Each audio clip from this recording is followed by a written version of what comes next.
ओम श्री परमात्मा ने नमः। आओ प्यारी जीवात्माओं, अभी अभी हम लोग अग्निहोत्र हवन करके निपटे हैं।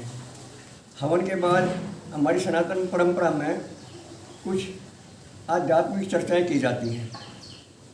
आज दिन शनिवार है और विक्रमी संवत 2077 के ज्येष्ठ मास के शुक्ल पक्ष की प्रतिपदा तिथि है। ये सनातन परंपराएं सदा से चली आ रही हैं भाई बहनों, और सदा चलेंगी। और 3 प्रकार की परंपराएं हैं, सात्विक, राजसी और तामसिक।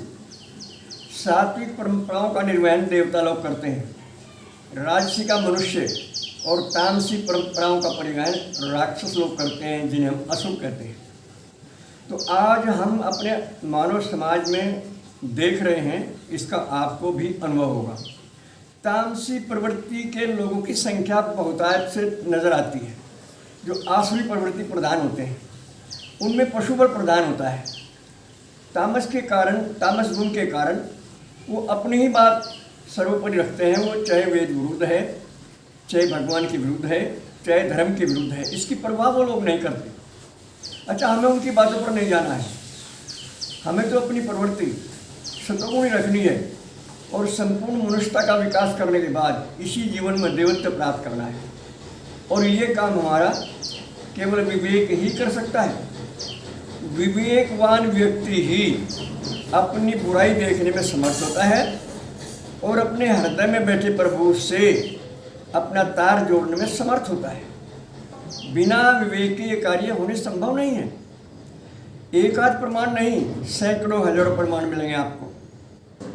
उपनिषदों से लेकर रामायण, गीता, महाभारत जो आर्ष ग्रंथ कहलाते हैं, ब्रह्मसूत्र, उपनिषद और श्रीमद् भगवद गीता, ये प्रस्थानत्रयी कहलाती है। जो व्यक्ति इन्हें पढ़ते हैं, सुनते हैं, जानते हैं, वो समझेंगे इस बात को। तो सबसे पहले हमें अपने आप को चेक करना है कि हम कौन सी श्रेणी में हैं। कहीं हम खुद ही तामसी श्रेणी में तो नहीं हैं, कहीं आसुरी प्रवृत्ति तो नहीं पनप रही हैं, कहीं आसुरी भोजन में तो नहीं मस्त हो रहे हैं, हम आसुरी कर्म तो नहीं हो रहे हैं हमारे कहीं। अगर ऐसा हो रहा है तो कोई पूजा नहीं लग रही, कोई पुण्य फल प्राप्त नहीं हो रहा।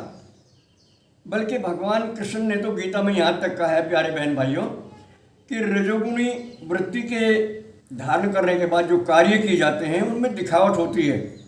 दिखावट, बनावट, सजावट, मिलावट, इनका फल मैं नहीं देता। और अगर किसी को शंका होती है कि हमने हवन किया, फल मिला, वो पूर्व का है, उसे ज्ञान नहीं है।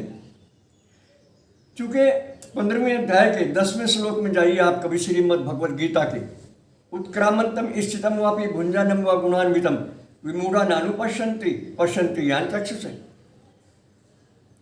जीवात्मा शरीर में गर्भ में कब प्रवेश करता है, माता के गर्भ में, और शरीर छोड़कर किधर को जाता है, और ये जो कर्म फल भोग रहा है कौन से जन्म का है, और इस समय कौन से गुण में स्थित है। मूढ़ आदमी नहीं समझ सकता इसको। केवल वो समझेगा जिसके ज्ञान की आँख खुल चुकी है, जिसके घट के पर्दे खुल चुके हैं। और वो किसके खुलते हैं? जो हरदम बैठे प्रभु से जुड़ चुके हैं, जिन्होंने अपने विवेक का स्विच ऑन कर लिया है, केवल वे ही प्रभु से जुड़ सकते हैं। तो इसमें प्यारे बहन भाइयों, आलस्य, प्रमाद, लापरवाही और कुसंग, ये बड़े व्यवधान हैं।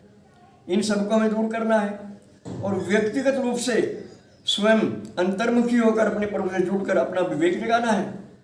दूसरों को उपदेश नहीं करना है, केवल स्वयं प्रभु से जुड़ना है और अपना एक जीवन आदर्श जीवन करके लोगों को दिखाना है। वही बात मैं आपके फिर याद दिलाता हूँ। अगर परिवार में एक व्यक्ति प्रभु से जुड़ के अंतर्मुखी हो गया तो उस परिवार का कल्याण ही कल्याण है।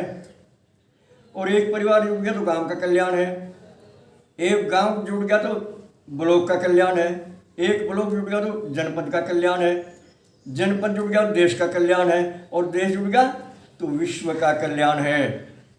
यही सुनियोजित योजना स्वामी सच्चिदानंद जी की है। आप जागिए और दूसरों को करके दिखाइए।